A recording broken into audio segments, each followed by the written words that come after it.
Muito bom dia, agronegócio. Quinta-feira, 17 de março de 2022, agora 8 horas e 57 minutos pelo horário oficial de Brasília. Estamos no ar com a nossa abertura de mercado pelo Instagram e também pelo YouTube do Notícias Agrícolas, além, claro, do nosso site noticiasagricolas.com.br, onde você é sempre o produtor rural mais bem informado do Brasil, certo?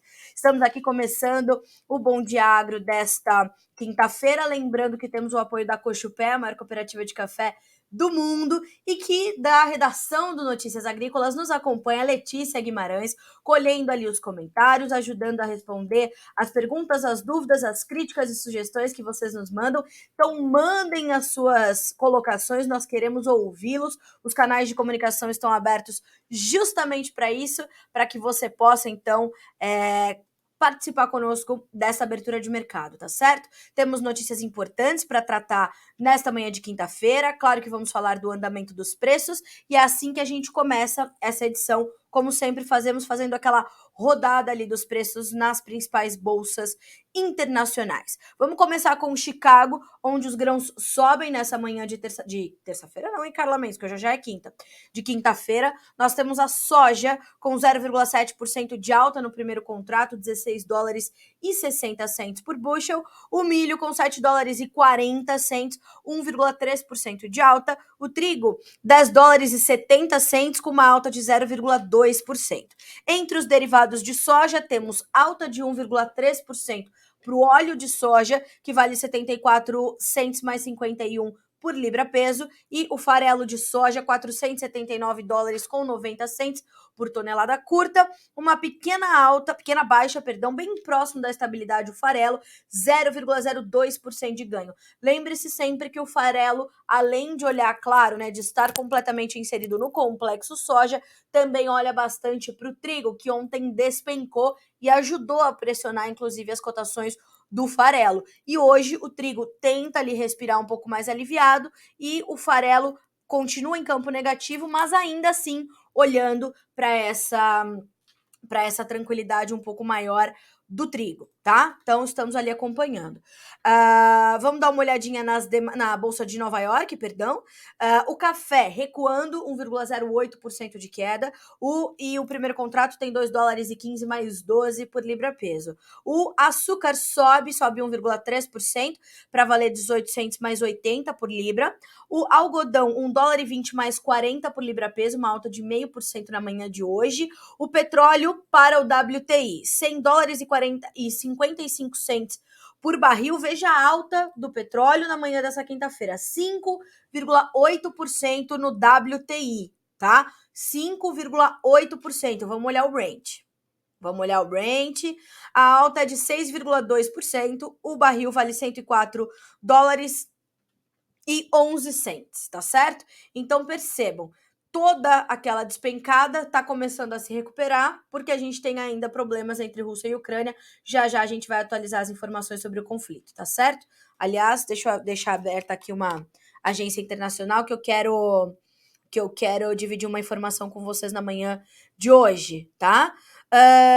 Bom, entre as demais commodities, altas para todas elas. O gás natural sobe 1,7%, o ouro 1,8%, a prata tem 3,4% de alta nessa manhã de quinta-feira, o cobre sobe 0,5%, perdão. O índice dólar, ou dólar index, tem uma queda de 0,4%. As bolsas, né, os índices acionários, todos eles operando em baixa. Resuminho da Agrinvest, mercado financeiro, bolsas em leve alta. Mercado digerindo o Federal Reserve de ontem. Vamos falar sobre isso. As projeções do Fed de juros para 2022 e 2023 foram hawkish. 1,75% ao final desse ano e 2,75% ao final de 2023. E vamos falar também já já sobre a nossa nova taxa básica de juros, informada ontem pelo Copom, o Comitê de Política Monetária, tá? Já já te atualizo sobre isso. Pela reação do mercado, parece que isso já estava no preço. Petróleo em alta, trigo em stand-by. Os Estados Unidos dizem que a proposta de paz da Rússia é para ganhar tempo. A inteligência americana fala em movimentação de tropas paradas na Geórgia e outras localidades. lembrando, hein, ontem Joe Biden acusou Vladimir Putin de criminoso de guerra. O Kremlin respondeu e falou que isso é inaceitável, imperdoável e todos os ins que vocês imaginarem. Não gostou nada o Kremlin dessa declaração do presidente americano. Respondeu, e enfim, já a gente vai falar sobre a guerra. O clima para 15 dias é benéfico para o milho safrinha no Brasil e no Paraguai, nos reforça a Agriinvest. A seca nas planícies americanas começa a chamar a atenção para a safra 22-23 dos Estados Unidos, que está prestes a começar. Então, senhoras e senhores, antes da gente começar a desdobrar os mercados aqui, eu quero dividir algumas informações com vocês que são importantes para a gente entender algumas altas de hoje, como, por exemplo, a do petróleo. O destaque da Bloomberg, que é uma das principais agências internacionais de notícias, é a seguinte: atualização sobre o conflito. Kremlin nega reporte de avanço nas negociações, né? Naquelas rodadas de negociações. Ontem nós tínhamos as informações que estavam indo bem, né? De que as coisas iam melhorar e de que, de fato, nós poderíamos ter ali um cessar-fogo entre Rússia e Ucrânia. Me parece que as coisas não estão caminhando dessa forma. Na manhã de hoje, a Reuters também já trouxe algumas informações importantes, como, por exemplo, o presidente da Ucrânia diz que fronteiras de 1991 têm de ser reconhecidas. A Rússia diz que não, né? A Rússia está brigando justamente para mudar essa situação. Rússia alerta Estados Unidos: temos o poder de colocá-los em seu lugar. De quem foi essa declaração? Olha só, eu vou lembrar aqui. Dmitry Medvedev, que foi presidente da Rússia de 2008 a 2012 e agora é secretário adjunto do Conselho de Segurança russo, diz que os Estados Unidos tinham alimentado uma nojenta russofobia na tentativa de forçar a Rússia a se ajoelhar. Abre aspas para o secretário.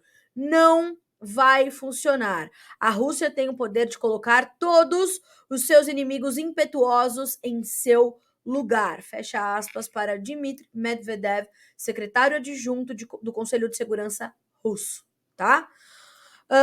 Ainda outras informações importantes. Ações da China sobem após promessas do governo de suporte e expectativa por paz na Ucrânia. Lembrem-se, o mercado russo o mercado chinês já fechou, o mercado asiático já fechou. Então, precisamos lembrar que por lá ainda se debatia aquela história de paz. Me parece que não acontece. Mais uma vez a retórica volta a se intensificar. Isso é muito sério. Essa guerra retórica, essa elevação do tom, foi isso que ocasionou, então, entre outros pontos, claro, né, a invasão. Quando a gente viu o Putin ir elevando o tom dos seus discursos, depois, no dia 24 de fevereiro, falou 1, 2, 3, começou, e é isso. O Tribunal de Haia, que é aquele tribunal internacional, decretou o fim da guerra, mas Vladimir Putin diz: tá bom, um grande abraço para vocês aí do Tribunal de Haia, eu vou continuar com os meus planos por aqui. Então a situação é muito séria ainda, e o Kremlin também diz que as negociações com a Ucrânia continuam acontecendo, tá? Mas ainda sem acordo. Olha só o que diz o Kremlin no seu comunicado. O porta-voz do Kremlin, Dmitry Peskov, diz que a alegação do presidente dos Estados Unidos, Joe Biden, de que o presidente da Rússia, Vladimir Putin, é um criminoso de guerra é inaceitável e que os Estados Unidos não têm o direito de dar lições à Rússia após o seu envolvimento em tantos conflitos. O Kremlin disse nessa quinta-feira que a Rússia está colocando uma energia colossal em negociações sobre um possível acordo de paz com a Ucrânia, que poderia rapidamente encerrar a operação militar russa naquele país. E a Ucrânia e o presidente Volodymyr Zelensky já avisaram que não vão se manifestar dessa forma, que a Ucrânia não irá se render. Outra informação importante, aí sim a gente já começa a tratar dos mercados, porque como eu falei, tá tudo muito interligado, então a gente vai precisar fazer essa atualização, tá? Panamá diz que 3 navios foram atingidos por mísseis russos no Mar Negro durante guerra na Ucrânia, tá? Olha só. 3 navios de bandeira panamenha foram atingidos por mísseis russos no Mar Negro desde a invasão russa da Ucrânia no mês passado, informou a Autoridade Marítima do Panamá ontem. Um navio afundou, segundo a autoridade marítima, neste comunicado, mas sem vítimas sendo relatadas. Então, perceba, é um momento bastante duro, né? É um momento ainda bastante sério. E vamos ter que monitorar. O Rafael Lima diz o seguinte: bom dia, Carla Mendes. Rafael Lima da AgroPrime, em Rio Verde, Goiás. Por aqui, praticamente colheita da soja concluída e milho segunda safra em boas, excelentes condições de desenvolvimento. Temos que ter uma notícia boa, né? Olha aí, coisa boa, graças a Deus, né? Já já eu vou trazer mais dos comentários aqui dos nossos colegas. Vou só começar aqui a desdobrar os mercados para que vocês possam começar a se informar. Já já a gente já tem as primeiras movimentações do nosso mercado aqui, né? São 9 horas e 7 minutos e a gente vai começar então com as nossas commodities. Bom, vamos dar uma olhadinha no café, porque o café volta a cair depois daquela respiradinha de ontem, né? A Virgínia Alves, nossa especialista em café e clima, já abriu o mercado para você e vamos dar uma olhadinha agora como é que estão essas cotações no vermelho para o Arábica na Bolsa de Nova York. Maio, 2 dólares e 15 mais 50 por libra, 0,9% de baixa. O julho, 2 dólares e 15 mais 20, com também 0,9% de queda. O setembro, 2 dólares e 14 mais 4, 0,9% de baixa. A mesma queda para o dezembro, que vale 2 dólares e 12 mais 30 por libra-peso.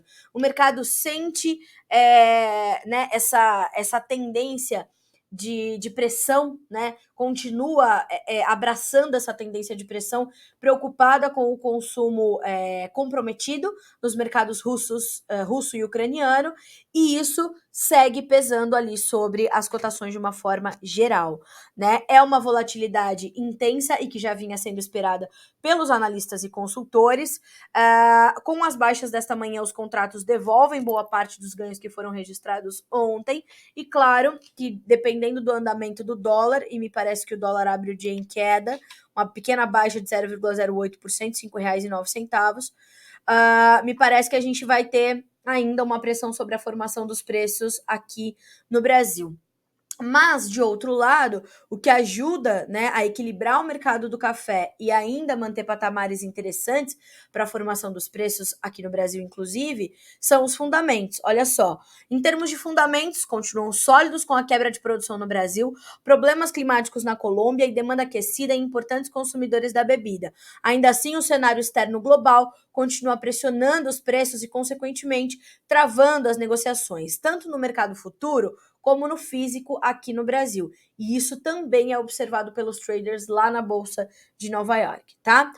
Na Bolsa de Londres, o café Conilon também está recuando, perdia aí algo entre 20 e 26 dólares por tonelada do café Conilon, e temos aí, portanto, um mercado também em queda, tá? Olha só uma informação importante da Virgínia sobre o mercado brasileiro. No Brasil, o mercado físico também teve ligeira recuperação nas principais praças de comercialização ontem, quando os preços subiram na Bolsa de Nova York. Segundo Eduardo Carvalhais, apesar da leve alta, o mercado segue travado, com o produtor fechando negócios apenas da mão para a boca e aguardando novos patamares de preços. Abre aspas para o senhor Eduardo Carvalhais. Os negócios se saem, tratam-se de produtores que têm negócio no curto prazo. As chuvas das últimas semanas, apesar de positivas para a safra 23, porque a 22 já não dá mais para recuperar, não mudam o cenário para o ciclo atual, o que também justifica o produtor brasileiro participando pouco do mercado, tá? Já sabe que vai ter uma safra menor ali na temporada 2022, em função dos problemas que acumulou, e vai continuar sentindo, portanto, essa pressão, ok? Estamos monitorando, estamos acompanhando. Esse é o cenário do mercado do café na manhã de hoje. Já que estamos na Bolsa de Nova York, vamos dar uma olhadinha para o lado e abrir as cotações aqui do açúcar. Claro que hoje o açúcar está operando em alta, devido a essas altas fortíssimas do petróleo, né? Então tem altas aí de 1,2% a 1,5%. A gente está falando de maio com 1800 mais 83 por libra, o julho 1800 mais 73 por libra peso, o outubro 1800 mais 77 e o março 1800 mais 98, tá? tá? Jonathan Simeão, nosso especialista no mercado sucroenergético, já trouxe a abertura de mercado também para vocês e diz o seguinte, ó, o mercado tem suporte do petróleo nesse início de dia, além de um ajuste de posições ante a véspera. Então, ontem os preços caíram, todas as commodities caíram forte ontem, né? Petróleo foi liderando, foi puxando os derivados de soja, o trigo fechou com 80 pontos de queda e assim seguiu. Então, é realmente um momento bastante complicado de intensa volatilidade e volatilidade que tende a continuar enquanto o conflito se mantiver. Fora todos os outros fatores geopolíticos, né, que estão ali na conta, como, por exemplo, o novo surto de Covid-19 lá na China, o pior momento da pandemia desde o pico de 2020, tá? O mercado tem suporte do petróleo nesta manhã de quinta-feira, que salta cerca de 5% em meio aos temores com a oferta do óleo, principalmente russo. Além disso, a valorização do açúcar também acompanha um ajuste de posições, tá? Então, hoje é um dia de alta generalizada para as commodities. Me parece que a guerra volta a trazer preocupação e nós já temos, inclusive, eu vou mandar esse link para a Letícia e pedir para ela dividir com vocês na tela, inclusive a Letícia está me ajudando a lembrar aqui que hoje é o 22º dia de guerra, tá? Nós temos quase um mês de conflito armado na Ucrânia contra a Rússia, tá? Então, é realmente muito sério. Então, temos aí, ó, 22º dia de conflito. Letícia, você pode dividir, por favor, ler com os nossos colegas essa informação do petróleo. A abertura do mercado do petróleo também já está disponível para vocês. Voltamos aos $100 por barril. Matéria de Jonathan Simeão também, como eu falei, nosso especialista no mercado de açúcar e energias. Ó, os preços do petróleo sobem mais de 5% nesta quinta, em meio a temores com a oferta, depois que a AIE, Agência Internacional de Energia dos Estados Unidos, diz que a produção russa cairá até 25% já nos Estados Unidos, não, tá, pessoal? Perdão, Agência Internacional de Energia. Diz que a produção russa cairá até 25% já no próximo mês, em meio ao cenário de guerra com a Ucrânia. Então, atenção. Ontem, a AIE já havia anunciado que o mercado de petróleo poderia perder até 3 milhões de barris por dia do tipo bruto e de produtos refinados russos já a partir de abril, acima do que era inicialmente esperado. E os preços devem reagir a este cenário. Aqui no Brasil, nós temos visto, né, o Congresso travar um embate para, enfim, definir ou redefinir políticas de preços ali para os combustíveis, revisar a carga tributária sobre todos os gás de cozinha, diesel, gasolina, etanol, toda essa carga tributária está sendo revisada para ver se a gente consegue amenizar os impactos desse momento. Um botijão de gás está pela hora da morte, o preço, e a população mais vulnerável, a população menos favorecida, continua tendo que empregar uma parte imensa, né, a maior parte da sua renda para comprar um botijão de gás, uma cesta básica e poder se alimentar adequadamente. O presidente Jair Bolsonaro já fez duras críticas consecutivas à Petrobras, e o seu presidente, né, o general Luna, falou que não vai abandonar a Petrobras nesse momento e que está, sim, revisando ali a política de preços. Então, é um embate sério. O presidente do Senado e o presidente da Câmara estão tentando ali alinhar uma frente de trabalho.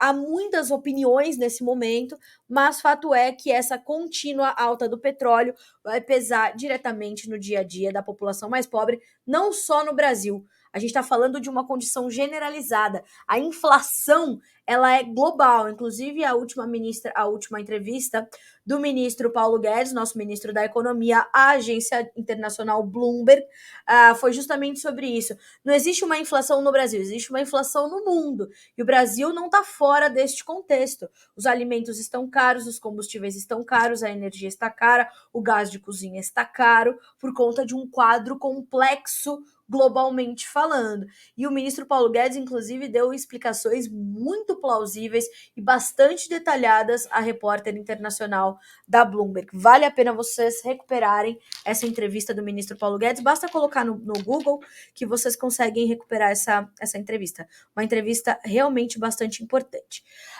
Bom dia, hein, dona Neuza? Hoje está acompanhando. Fazia tempo que você não vinha aqui checar as informações do agronegócio brasileiro. Como é que é isso?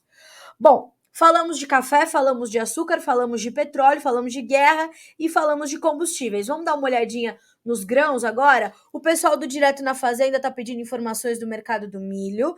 E olha só, neste momento, os preços sobem na Bolsa de Chicago. Os preços do milho têm altas que variam de 8,75 a 7,5 a 9,5 pontos, melhor dizendo. O maio, 7 dólares e 39, o julho, 7 dólares e 4, o setembro, 6 dólares e 55, o dezembro, 6 dólares e 38 cents por bushel. O mercado do milho, vamos dar uma olhadinha na B3, que já temos também, né? Mercado brasileiro. Hoje é um dia de altas também para o mercado do milho aqui no Brasil, no nosso mercado futuro. O maio, R$ 103,09 por saca. O julho, R$ 98,75. O setembro, R$ 98,53. O novembro, R$ 100,50 por saca. As altas variam de 0,3% a 0,7% na manhã desta quinta-feira, agora 9 horas e 17 minutos, pelo horário oficial de Brasília.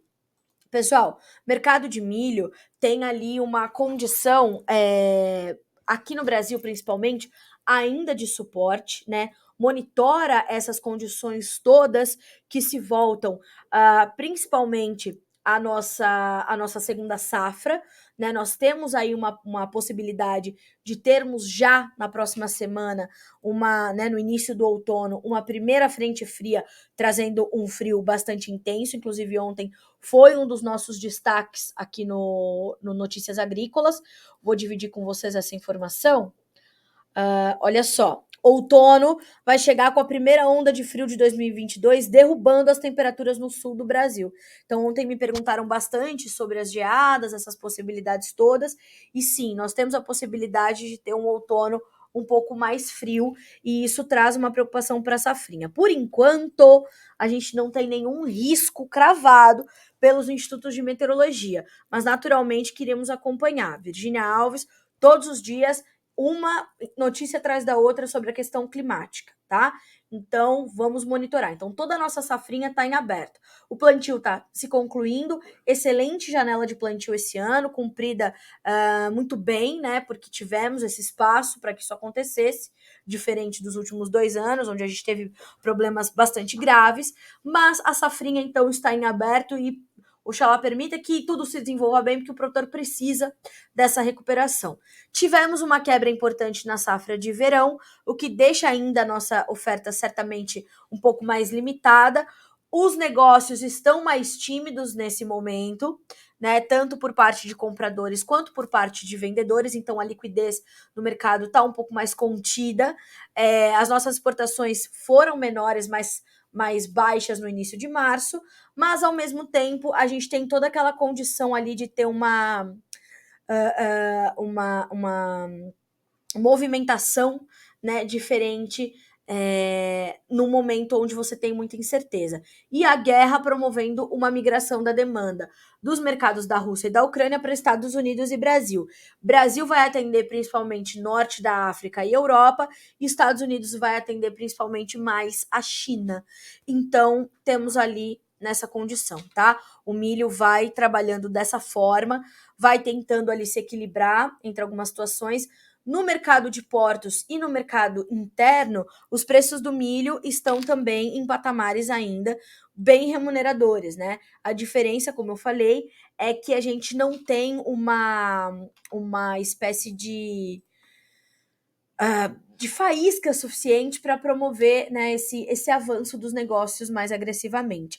Ontem, Chicago perdeu 3% na Bolsa de Chicago, o milho perdeu 3% na Bolsa de Chicago, acompanhando aquela despencada muito forte do trigo. Hoje a recuperação do trigo ajuda a puxar o milho também, né? Então, olha só, o Guilherme Dorigatti já, inclusive, abriu o mercado do milho para vocês, temos as informações, e olha só o que ele diz. Após as grandes perdas consolidadas no pregão de ontem, os preços internacionais do milho abriram a quinta-feira buscando se recuperar nas bolsas de Chicago, então estamos acompanhando. Segundo informações da Reuters, os contratos futuros de milho subiam nessa quinta-feira devido à forte demanda no mercado físico norte-americano, que suplantaram as esperanças de retomada da oferta da região do Mar Negro à medida em que as negociações entre a Rússia e a Ucrânia avançavam e que pressionaram o trigo, né? Então, ontem as possibilidades de avanço nas negociações pesaram muito sobre os principais mercados, né, que realizaram lucros. Hoje já temos essa volta. Então, temos essa situação, como eu falei, aqui no mercado físico, no mercado futuro, estou até buscando aqui os preços para falar para vocês como é que está o nosso mercado físico de milho. Vou abrir aqui. Deixa eu abrir aqui, aí eu vou trazer algumas referências para vocês, tá? Bom, ontem no mercado futuro nós tivemos algumas praças registrando ganhos de mais de 1%, porque o dólar ainda deu alguma chance e a B3 também com patamares muito elevados, mas outras praças perdendo até 2%, 3%. Então, como eu falei, o mercado vai buscando se equilibrar, o mercado de milho, entre as notícias que tem agora, que são algumas positivas, outras negativas, tá? Então, a gente está falando de preços no interior do Brasil que variam de 88, de 75 a até R$ 102. 75 é o caso de Sorriso, por exemplo, o milho disponível, o balcão 71. Quando a gente vai para Ponta Grossa, no Paraná, o milho também no mercado físico, R$ 102 por saco. Então, nós tivemos altas principalmente ali no sul do país, Rio do Sul, Santa Catarina, por exemplo. Ontem o preço subiu 1,04% para fechar com R$ 97 por saco, né?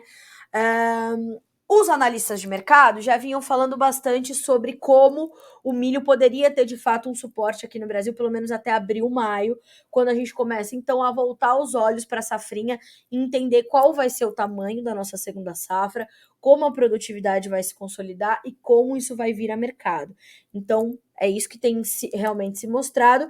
Claro que a variável guerra muda um pouco a análise e os analistas também já pontuaram. No momento em que nós tivermos declarado o fim do conflito, os preços podem cair agressivamente para tentar voltar para um trilho da normalidade e começar a redefinir suas trajetórias, tá? Isso foi uma situação colocada aí por vários analistas de mercado quando a gente olha para o milho e para os demais mercados todos, né? Então, estamos ali acompanhando. Dessa forma, eu respondo o pessoal do Direto na Fazenda e também o pessoal da Andrade Cereais. Bom dia, companheiros. E o milho vai cair? Então, estamos nessa corda bamba, né? Temos ainda preços sustentados, mas de olho na guerra, de olho na segunda safra brasileira, de olho na safra 22-23 dos Estados Unidos, que está prestes a começar, né? O plantio do milho começa antes do plantio da soja. E dia 31 de março, não se esqueçam, em 14 dias, temos o novo boletim do USDA, o Prospective Plantings, que é aquele boletim que vai te trazer a área mais próxima da realidade pelos produtores americanos, do quanto será semeado de soja, milho, trigo, algodão, lá nos Estados Unidos nessa nova temporada, tá? E é um número muito aguardado, é um número que vai ajudar a direcionar bastante as cotações a partir desse ponto, ok? Então vamos nessa. Bom, deixa eu dar uma passadinha aqui pelos nossos comentários antes de eu chegar na soja, agora 9h25, pelo horário oficial de Brasília. O Pedro nos mandando bom dia, o Matheus Vieira nos mandando bom dia, de Patos de Minas, pessoal da RS Fazendas, Paraúna no Goiás, a Morgana, o Caio de Porangatu no Goiás, o Osni de Gurupi, no Tocantins, né? Gurupi é Tocantins. Maracaju, Mato Grosso do Sul, nos fala Gleice. O Darwin, bom dia, saludos desde Bolívia. Bom dia para vocês que estão na Bolívia nos acompanhando. O pessoal da RS Fazendas, bom dia. Já falou da arroba do boi? Ainda não, vamos falar, tá? O Délcio, bom dia. Vi notícias de que o aço continua subindo. Indústrias de máquinas agrícolas ainda com dificuldades de produção e disponibilidade. Seria um indicativo de que teremos falta de máquinas esse ano? Délcio, não acredito em falta de máquinas, mas acredito numa possibilidade de atraso na entrega dessas máquinas, tá? Vou até levar essa pauta para nossa redação, vamos tratar com a CSMIA, né, que é a Câmara Setorial de Máquinas e Implementos Agrícolas, vamos tratar com a BIMAC, vamos verificar, vamos apurar sua pergunta completamente pertinente, mas o ano passado nós já trazíamos essas análises E a situação não havia uma falta, mas um atraso por conta dos problemas logísticos, né? Muitas peças vêm de fora, muitos componentes para peças vêm de fora, então tudo isso estava atrasando muito a produção. Faltava matéria-prima para a produção de algumas peças e ainda isso não se normalizou, né? As questões logísticas, é sabido, né, que essas questões logísticas elas têm um tempo para se estabelecer, né? E esse tempo ainda não se cumpriu. Então a gente vai acompanhar, realmente pode ter um problema, né? Mas vamos te trazer uma informação mais detalhada, tá? Eu vou apurar isso junto da CSMIA, da ABMAC, com os nossos contatos aqui também das empresas de máquinas agrícolas e, como eu falei, é muito pertinente a sua colocação nesse momento, tá? Abraço de Guimarães, Alegrete, Rio Grande do Sul, o pessoal da Guimarães Agronegócios, o Délcio, né? Obrigada, viu, Délcio, pela sua pergunta. O Pedro respondendo o pessoal da Andrade Cereais. Por enquanto, a tendência é de alta, né? Como está o mercado de mel? Me pergunta o Esdras. Poxa vida, não tenho essa informação. Vamos buscar. Dona Neuza nos mandando bom dia. Bom dia, hein? O Luiz Arthur, tamo lascado. O Brasil já tá lascado, né, Luiz? Mas tudo bem, a gente vai se recuperar. Mas, vamos pensar no copo meio cheio, tá? O Brasil está, graças a Deus, distante do território onde a guerra está acontecendo. O Brasil é uma alternativa mais do que importante para o fornecimento de alimentos para essas pessoas. Hoje pela manhã eu estava acompanhando uma notícia aqui na Bloomberg falando sobre uma ilha indiana onde está tendo uma verdadeira revolução por conta do preço dos alimentos, dos combustíveis, o custo de vida está completamente elevado. É uma ilha que se chama Colombo.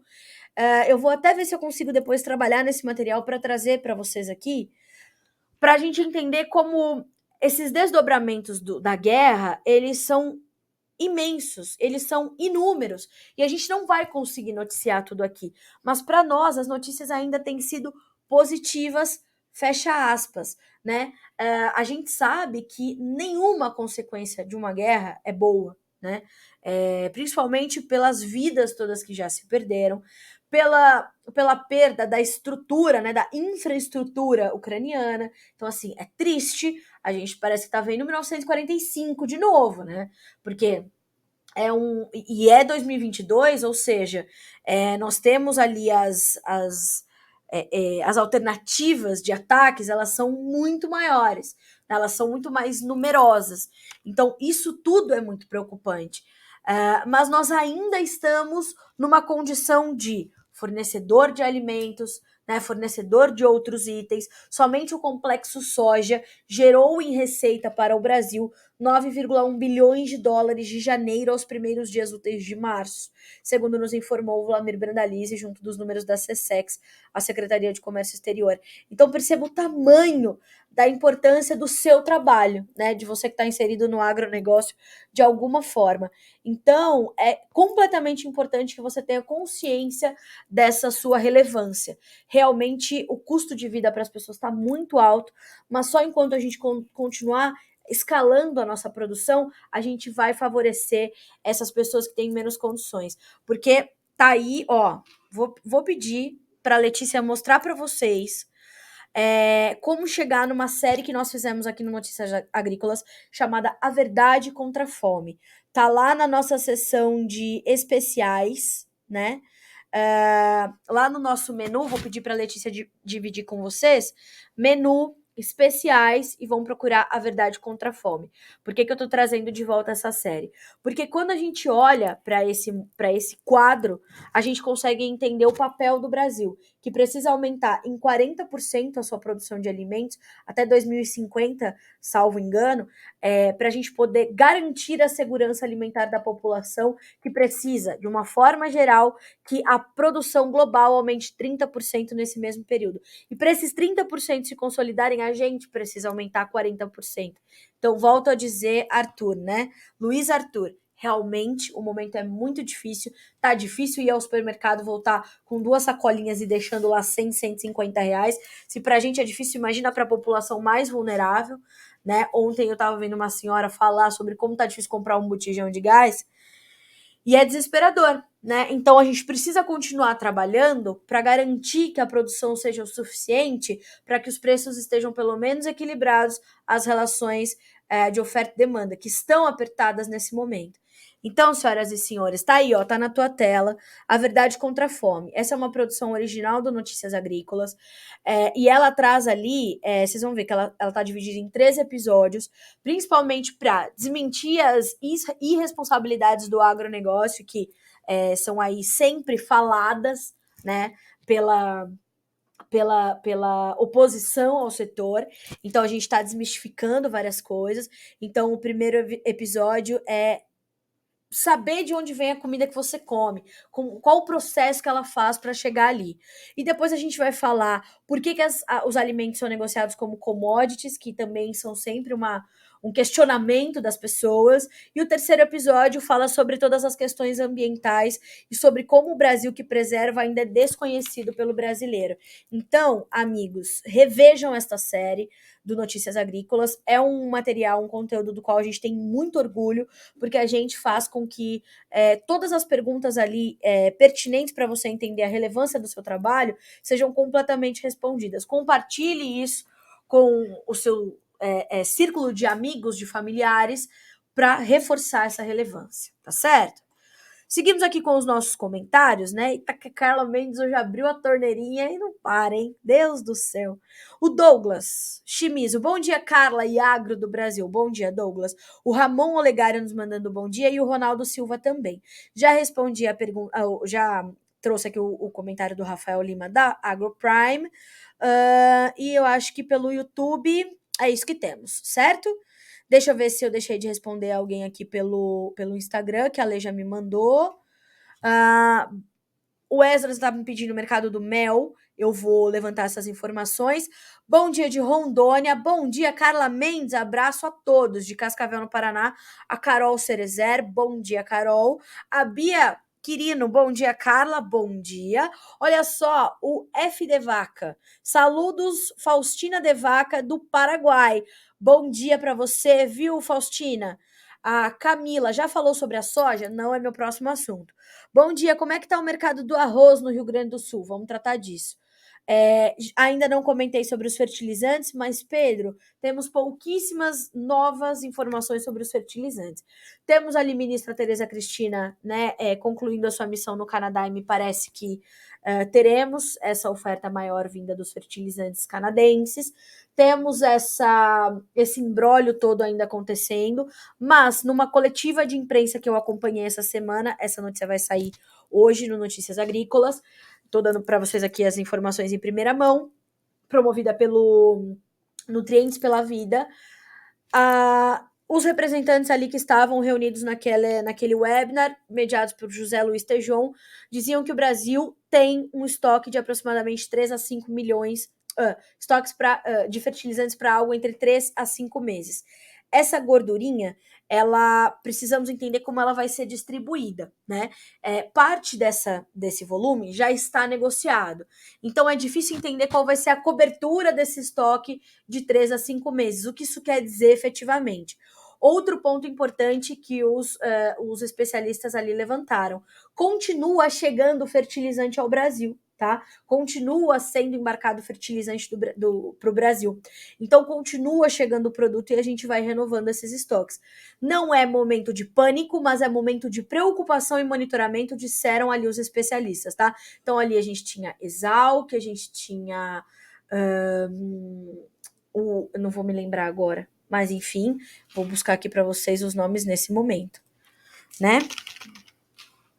Pessoal, já vou falar também sobre a cenoura, porque muita gente perguntou sobre o mercado da cenoura, já que os preços bateram recorde, tá? Já vou dividir com vocês aqui. Ó, Walter Casarim, coordenador científico do Nutrientes para a Vida, o Heitor Cantarella, do Conselho do Nutrientes para a Vida e pesquisador do IAC, e o Carlos Herédia, que é consultor de negócios em suprimentos e fertilizantes, tá? Esses três estiveram juntos, três grandes caras, mentes do mercado de fertilizantes, estiveram ali reunidos, moderados por José Luiz Tejon, e nesse webinar que se chamou Caminhos para Enfrentar a Crise de Fertilizantes, tá? Alguns pontos importantes foram ali debatidos. É sabido que o Plano Nacional de Fertilizantes, que é um plano completamente forte, detalhado, todas as situações estão ali muito bem pontuadas, segundo os especialistas, para realmente mudar a posição do Brasil nos próximos anos. Ele é um plano forte, mas ele é insuficiente para a gente agora chegar e mudar o quadro. Então a gente está fazendo isso para, diante da crise, não sofrer mais com problemas como esse, né? Então esse é o cenário. Os preços continuarão elevados, segundo também os especialistas, e outros também falam muito sobre isso, outros especialistas, analistas e consultores dos mercados de fertilizantes. Esse é um ponto importante. E um outro ponto, em 2021, quando os preços também estavam já bastante elevados em relação a 2021, a demanda por fertilizantes não diminuiu. Tanto que se a gente observa, e pode ser que esse ano também não aconteça, segundo eles. Uma outra situação, para justificar isso que eu estou falando, nos primeiros 2 meses de 2022, nós importamos mais fertilizantes do que importamos nos 2 primeiros meses de 2021, apesar desses altos preços. Então, mostra que o produtor brasileiro ainda está tentando também garantir ali a sua oferta antes que essa crise se agrave, caso ela venha a se agravar, tá? Então, o quadro de fertilizantes é mais ou menos por aí, ok? Bom, vamos falar sobre o mercado da soja agora? Vamos dar uma olhadinha em como é que estão as cotações na Bolsa de Chicago. Elas estão em alta, mas já diminuíram um pouquinho os seus ganhos. As altas variam de 5,5 pontos a 6,5 pontos, 16 dólares e 55 para o maio, para o julho 16 dólares e 32, para o agosto 15 dólares e 92 e para o setembro 15 dólares e 14 centos por bushel, tá? Bom, mercado da soja ainda dividido entre fundamentos, conflito entre Rússia e Ucrânia, Covid-19 na China, surto, o pior desde 2020. Que fundamentos são esses? Agora são a demanda chinesa, que está solucionando um pouquinho, mas aos poucos está vindo comprar, principalmente aqui no Brasil, já que os nossos prêmios cederam um pouquinho, os prêmios americanos subiram, a nossa soja ficou mais barata. Segundo o Vladimir Brandalize, ontem em entrevista ao Alex, voltou então a China a olhar para a soja brasileira, a voltar a comprar aqui para embarques um pouco mais curtos, tá? Então, esse é um ponto. Demanda chinesa é um ponto de extrema atenção, ok? Porque eu falei, tá dando uma soluçadinha, né? Safra argentina está na fase de conclusão, deve ficar entre 40 e 41 milhões de toneladas. Temos ainda as exportações de farelo e óleo suspensas para que haja um aumento das retenções. Deve subir de 31 para 33 e o Vlamir trouxe também na sua análise essa possibilidade de se elevar a alíquota também para o grão de soja, hoje em 33% para 35%. E o que poderia acontecer diante desse aumento? Poderia haver uma trava nas vendas, poderia haver protesto de caminhoneiros ou de trabalhadores portuários. O que pode acontecer depois desse aumento de retenções ser efetivado? Vamos acompanhar. E a safra argentina está na sua fase agora de conclusão, né, das lavouras. A Argentina planta um pouquinho depois de nós e teve todo aquele monte de problema climático, como a gente teve aqui, mas devemos ter uma safra entre 40 e 41 milhões de toneladas na visão da Brandalize Consult. E temos também a safra 22-23 dos Estados Unidos, que começa aí nos próximos meses, e a gente vai ter que entender o tamanho dessa área. Na visão do Vlamir, na análise do Vlamir, né, um dos mais experientes analistas de mercado de grãos deste país, para que nós tivéssemos um aumento da área de soja em detrimento do milho, como pontuou o Outlook Forum lá no começo de fevereiro, ou no meio de fevereiro, nós deveríamos ter os preços do milho acima dos 6 dólares e a soja mais perto dos 17. A soja não está tão perto dos 17, mas o milho já está ali nos primeiros contratos acima dos 7. Mas é uma situação que pode não se concluir. Então a gente vai precisar entender, ou melhor, os preços do milho estão na casa do 7. Então, essa redução no milho poderia não acontecer e esse aumento da soja poderia ser menor. Agora, caso os preços mudem completamente a sua trajetória, essa divisão na área também pode ser pode nos surpreender. Por isso que o relatório do dia 31 de março é tão importante, tá? Então, temos esse quadro para o mercado internacional. Para o Brasil, os preços ainda são muito bons, apesar do recuo aí dos últimos dias. A gente está falando, vou falar aqui para vocês as referências de Porto de ontem, tá? Do mercado da soja. Ó, a manchete do Flamir, eu vou pedir até para a Letícia colocar no ar a abertura do mercado da soja para vocês, né? Que eu imagino que já esteja, inclusive não, mas a Lê já vai dividir com vocês a notícia da abertura da soja, né? E olha só, a gente está falando de preços base Porto de ontem para soja mais curta, né, disponível, variando ontem de 215 a 217 reais por saca. No melhor momento do dia, bateu nos 219, tá? Mas também bastante volátil. Os indicativos para os meses do meio do ano têm variado também entre 208 e 211 reais por saca. Na semana passada, que foi a melhor semana da história da sojicultura brasileira, também de acordo com o Vlamir, nós tivemos aí 220 reais base Porto de Rio Grande, tá? Então, isso mostra que há uma demanda pela nossa soja, há uma disputa entre demanda interna e demanda para exportação e há uma manutenção de prêmios altos. A diferença é que os prêmios cederam um pouquinho e, por conta disso, tiveram, então, essa condição de dar um pouco mais de competitividade ao nosso produto em relação ao produto americano. Os negócios essa semana têm acontecido, é um momento forte de negócios, porque a colheita está se concluindo, tem mais oferta chegando ao mercado, então é naturalmente, esse meados de março é naturalmente um período de maior negociação. E isso está acontecendo. Semana passada negociamos cerca de 5 milhões de toneladas e podemos terminar essa semana, caso o ritmo se mantenha, com cerca de 4 milhões, ainda de acordo com o Vlamir, ok? Então, temos essa situação para o mercado da soja. Deixa eu ver que estamos recebendo aqui algumas perguntas, né? O Júlio, bom dia. Tem previsão de queda no valor da soja com o fim da guerra? Sim, porque tão logo essa guerra termine, ela vai pressionar o mercado do trigo. E ela vai pressionar o trigo e ela vai chegar no complexo soja e ela vai pressionar a soja em grão. Mas eu não acredito também numa despencada muito forte da soja, alinhada com o que eu tenho, claro, ouvido pelos analistas e consultores de mercado, dada a condição de oferta e demanda muito ajustada, né? Então, precisamos entender. E precisamos entender também como é que vem a safra 22, 23 dos Estados Unidos, o clima, o mercado climático, se vai especular, se não vai. Ou seja, é muito incerto ainda o que vai acontecer. Às 10h30, horário de Brasília, eu vou estar ao vivo com Lione Severo, diretor do Simconsult, para a gente tratar de todas essas questões. E eu já te convido a nos acompanhar, porque vai ser uma conversa bem da boa, tá bem? O Leandro, quais foram os fatores que influenciaram o grande aumento da cenoura? Vamos falar da cenoura. Concluímos ali o nosso mercado sobre a soja. Então, nós temos aqui, ó, os preços da cenoura subiram novamente em São Gotardo, Minas Gerais, nos últimos dias. Informações do CPEA, tá?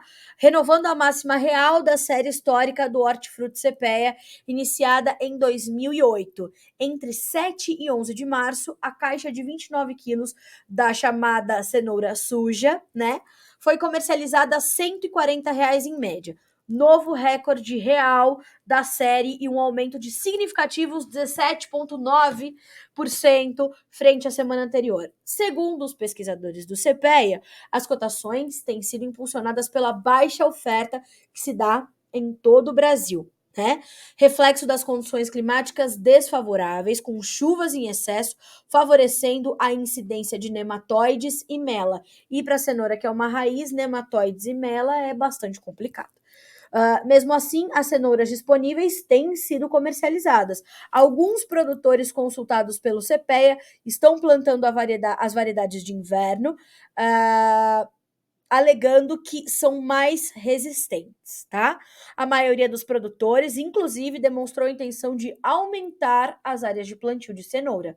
Para as próximas semanas, os preços devem se sustentar ou até mesmo seguir em elevação, caso as previsões de chuva se confirmem, o que pode dificultar a colheita e limitar a oferta. Então, senhoras e senhores, essa alta de 18% nos preços da cenoura nada mais é do que um reflexo claro da lei de oferta e demanda. A oferta está apertada, a demanda é presente, então nós temos essa situação. A oferta escassa se dá em todo o Brasil e isso reflete no campo, com os produtores pensando em aumentar as áreas de plantio, principalmente nas variedades de inverno, que são mais resistentes aos problemas com nematóides, tá? E alguns produtores, inclusive, estão plantando essas variedades de inverno antes do tempo habitual, né? Já que a atividade geralmente começa ali por abril, na tentativa de mitigar os efeitos com os nematóides, tá? Então, estamos aí acompanhando. É aquela coisa, né, senhoras e senhores? É aquela coisa. É a lei de oferta e demanda. Bom, seguimos por aqui para concluir o nosso Bom Dia Agro, tá, pessoal? 9h46 pelo horário oficial de Brasília. Eu não consegui responder todas as perguntas hoje. Bom dia, mande um alô para Itapeva, no Paraná. Um alô para o pessoal de Itapeva, no Paraná. Santarém, no Pará, conosco também. Pessoal de Mato Grosso está nos acompanhando. O povo viveu até outro dia aqui, ó, na Avenida Paulista. Aí foram lá pro Mato Grosso.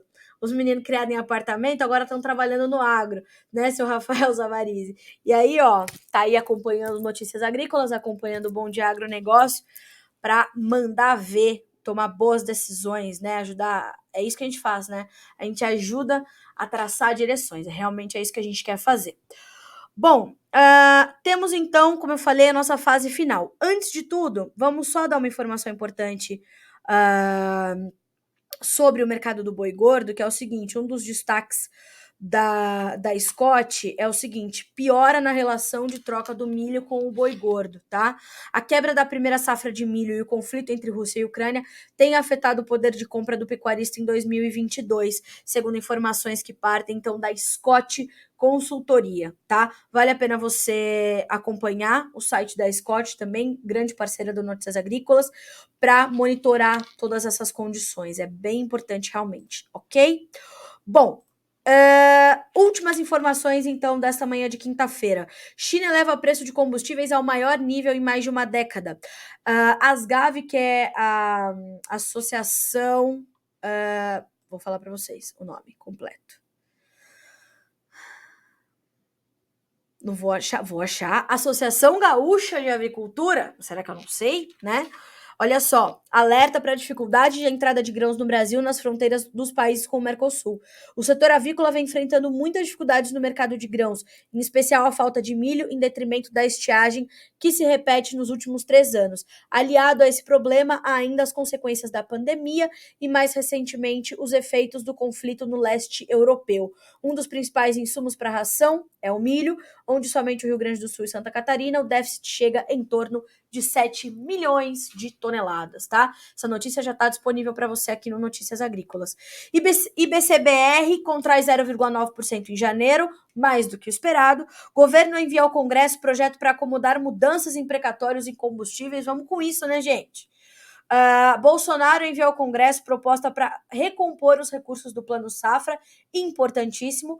Banco Central Europeu tem espaço extra antes de primeiro aumento de juros, diz Lagarde, Christine Lagarde, chiquérrima.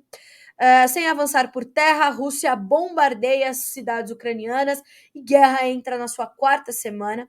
Em encontro com o embaixador, governador do Paraná manifesta intenção de exportar carne suína para o Japão. É esse trabalho que a gente tem que fazer. Os governos passam, o Estado fica, o agronegócio tem que fazer isso. Diversificar clientes, diversificar portfólio de produtos exportados, diversificar tudo que puder e não colocar todos os ovos na mesma cesta. Vamos mandar comida para quem precisa, vamos alimentar a nossa população adequadamente como já fazemos e continuem trabalhando para que vocês tenham sempre um Brasil melhor. E é essa notícia que eu gosto de dar. OTAN tem de impedir escala de conflito na Ucrânia, diz secretário-geral. Quero ver quando a OTAN começar a se meter, o Vladimir Putin não vai gostar nada. Então tenham atenção, tá? E tem um artigo bem interessante que chegou há pouco, do microbiologista e professor da Universidade do Vale do Itajaí, além do cofundador da Biome for All, o Marcos Adonai Castro da Silva. Como economizar fertilizantes a partir das interações microbianas no solo, tá? Vale a pena checar esse artigo muito, muito relevante para o momento, ok? A Maria Regina. Bom dia, Carla. Temos uma geração de pequenos produtores familiares que está chegando no fim de seu ciclo produtivo e não está havendo a renovação de uma nova geração. Preocupante. É verdade, Maria Regina, concordo com a tua colocação. E realmente a gente precisa sempre trabalhar nessa sucessão familiar, né? Um exemplo muito forte desses pequenos produtores, né? Dessa agricultura familiar, que eu não entendo muito porque que a gente usa o termo agricultura familiar, que não é o mais correto, né? Preciso a gente lembrar, né? Ele tem uma preocupação forte ali, porque toda a agricultura é familiar, né? Se tem um negócio no país que é familiar, a gente precisaria mudar esse conceito.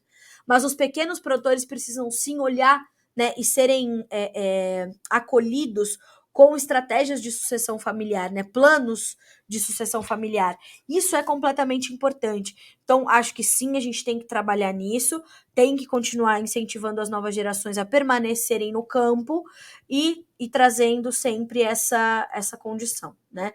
Vamos continuar sempre nessa toada, certo? Olha só. Era isso, né, Maria Regina? Bom dia. Obrigada, viu, pelo seu comentário. Senhoras e senhores, 9 horas e 52 minutos pelo horário oficial de Brasília. Vamos terminar com a cotação do dólar? Vamos dar uma olhadinha como é que tá o dólar agora? R$ 5,09, uma alta de 0,1%, né? Estamos de olho, certo? Estamos acompanhando. Pessoal, mais uma coisa.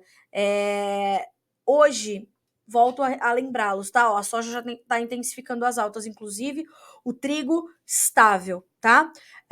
Vou reforçar o convite. 10h30, horário de Brasília, tem Leone Severo ao vivo aqui no Notícias Agrícolas, ok?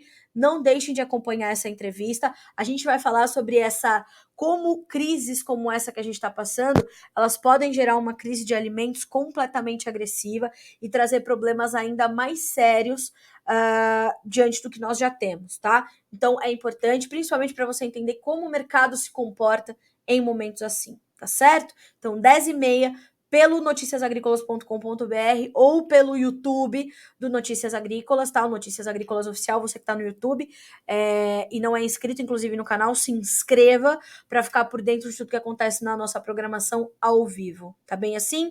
Senhoras e senhores, senhoras e senhores, desejo a vocês uma excelente quinta-feira. Lembrando que hoje tem relatório semanal de vendas para exportação do USDA, Departamento de Agricultura dos Estados Unidos. Todas as informações para que vocês sejam os profissionais do campo mais bem informados do Brasil e do mundo, né? Porque hoje tinha Bolívia, Paraguai, Argentina. É uma loucura esse Bom Dia Agronegócio, né?